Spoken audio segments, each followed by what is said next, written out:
E hoje é dia de falar sobre saúde aqui no programa Destaque. Conosco, como todas as semanas, o Dr. Aramis Pedro Teixeira, neurocirurgião. Ele vai falar de um assunto que foi falado há mais de um ano atrás, porém teve tanta repercussão, não é, doutor Aramis, que a gente resolveu voltar no tema. As pessoas ficaram realmente pedindo esse tema de novo, curiosos, para saber sobre crise compulsiva. E eu queria saber o que é uma compulsão, doutor Aramis. Bem-vindo. Obrigado. Então, assim, a convulsão é diferente da compulsão, né? Então, a crise convulsiva é uma eletricidade aumentada no cérebro que gera manifestações nos músculos, digamos, nos membros, né? Então, a crise convulsiva pode ser desde uma manifestação de mexer um dedo ou mexer um lábio, até mesmo desmaiar, tremer, se debater, babar, que é mais ou menos aquilo que a gente percebe nos epiléticos. Isso mesmo, isso. A epilepsia, toda epilepsia tem convulsões, certo? Mas nem toda convulsão é sinônimo de epilepsia.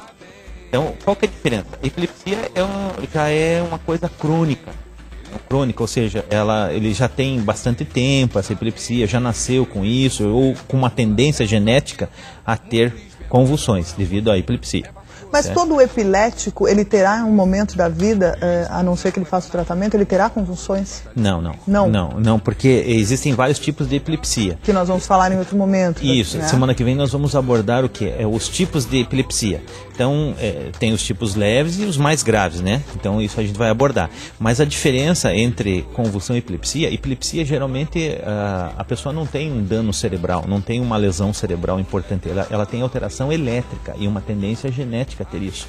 A convulsão, ela pode ter convulsão e não ter epilepsia, vamos dizer assim. Ela pode ter uma convulsão febril.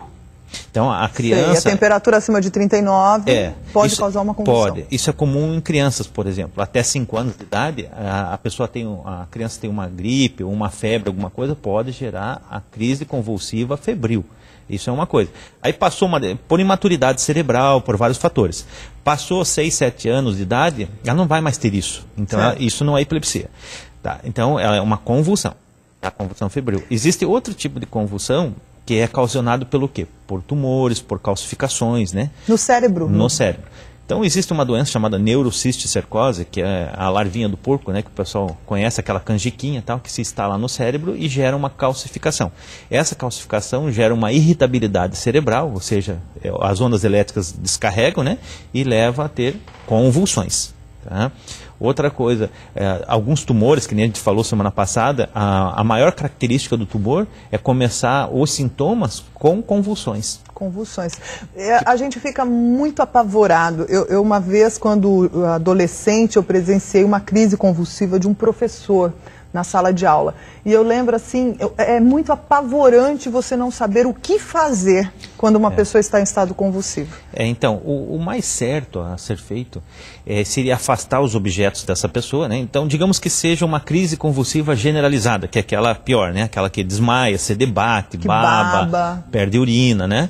Então, essa aí, a primeira coisa que tem que ser feito é afastar os objetos que esse convulsivo esse epilético possa se machucar, vamos dizer assim. Outra coisa é colocar a boca dele, a respiração dele, a cabeça de lado. Para quê? Para que ele possa respirar e não vomitar, porque às vezes as crises convulsivas são seguidas de vômito. E ele pode se afogar no próprio vômito. Isso mesmo. Então aquele negócio que até você me perguntou antes de colocar uma borracha na boca e tal, prender a língua, não é assim. Na verdade você teria que colocar a cabeça um pouco para trás para abrir a via aérea, né? Certo. E lateralizar a cabeça para que ele não vomite e não aspire, né? Porque antigamente tinha, né, esse mito de você colocar alguma coisa, sei lá, na boca da pessoa para ela não morder e decepar a própria língua. Isso. A gente tem que cuidar pra gente não colocar a mão na boca de um convulsivo, né? É verdade.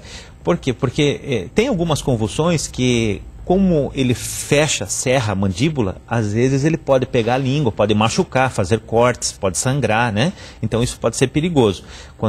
Principalmente num estado convulsivo, se tiver a língua entre os dentes, ela parte. Né? E tem alguma coisa para a gente evitar que isso aconteça? Então, aí sim, aí pode até colocar alguma coisa ali, né, um pano, alguma coisa, mas o ideal é manter a via aérea aberta, né, evitar que ele coloque a cabeça, né, para cima e sim pro lado, O certo é colocar a cabeça para o lado, de preferência mais baixo que o corpo, porque os líquidos saem naturalmente, né? E afastar os objetos. E levar o mais rápido possível até um pronto atendimento. Isso. Médico. Mas a maioria das crises convulsivas, seja elas epiléticas ou não, ou generalizadas ou não, elas passam rapidamente. Elas terminam em 1 minuto. Como vem, vai. Como vem, vai. Em 1 minuto, 2 minutos, elas já acabam. Mas existem aqueles epiléticos de difícil controle, né? Existe aquela epilepsia grave, que é essa. Quanto antes você chegar num pronto atendimento é melhor, porque ela se repete. Mas é importante, então, a gente chamar atenção para isso. Nem toda pessoa que está tendo uma convulsão, necessariamente, é uma pessoa que tem epilepsia. É necessário, então, saber a causa disso. A causa disso, o diagnóstico disso, né? Porque, às vezes, a pessoa pode ter uma neurocercose, pode ter um tumor, pode ter várias... Ou mesmo a febril, que nem falei, que é uma crise super benigna, sem problema nenhum. E é importante também salientar que... No caso da febril, é mito ou é verdade levar a criança para baixo do chuveiro gelado? Então, para baixar a temperatura. Pode ser feito pode isso. Ser feito. Então é verdade, mas não aconselha fazer isso, né? Às vezes a pessoa pode até colocar compressas frias, então. Tá. Né? Tirar a roupa, né? E colocar compressas frias, que isso geraria uma baixa da temperatura. Outra questão também é a questão da automedicação. A gente sabe assim, você está tendo uma crise convulsiva, toma um Gardenal que passa. Né, meu amigo tomou e tá bom, nunca mais teve. As pessoas já associaram convulsão ao Gardenal. E nem sempre é o remédio ideal. É verdade.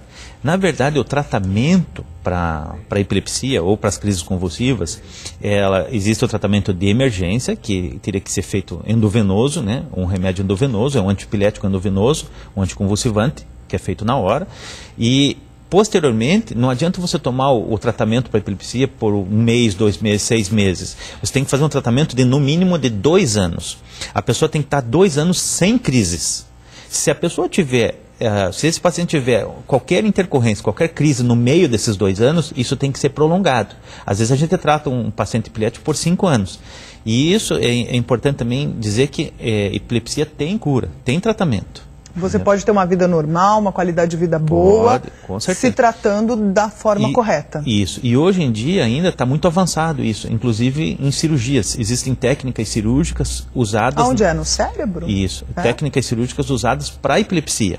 Né? Aquela epilepsia que antigamente era associada a vários tipos de remédio, a pessoa epilética às vezes tomava 5, 6 tipos de remédio para poder controlar a crise.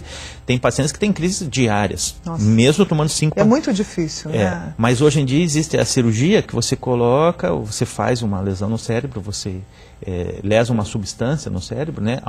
Ou retira a parte que está excitando o cérebro, irritando o cérebro, e isso... O senhor falou de alguma extremidade, alguma coisinha, um tremor assim, ocular, constante, sabe?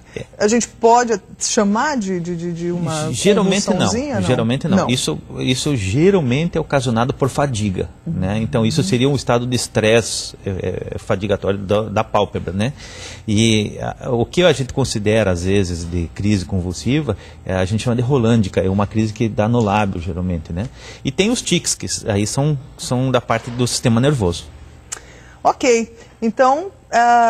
existem vários tipos de convulsão, né? Então a gente falou aqui de algumas, daqui a pouco então a gente já vai falar mais um pouquinho, mas antes eu quero dar um recado para você.